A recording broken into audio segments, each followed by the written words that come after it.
अथ श्री शिवपञ्चाक्षरि स्तोत्रम्। नागेन्द्रहाराय त्रैलोचनाय भस्माङ्गरागाय महेश्वराय नित्याय शुद्धाय दिगम्बराय तस्मै नकाराय नमः शिवाय तस्मै नकाराय नमः शिवाय।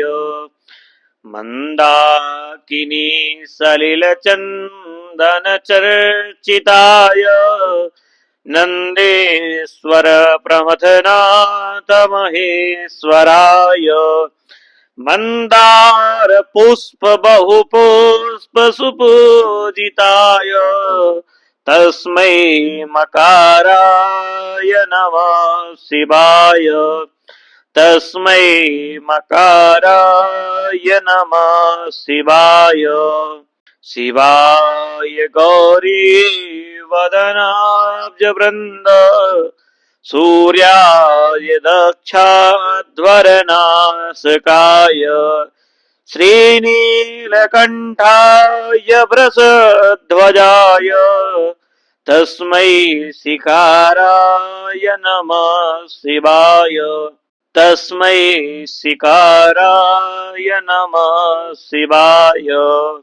वसिष्ठकुम्भोद्भव गौतमार्य मुनीन्द्रदेवार्चितशेखराय चन्द्रार्कवैश्वानरलोचनाय तस्मै वकाराय नमः शिवाय तस्मै वकाराय नमः शिवाय।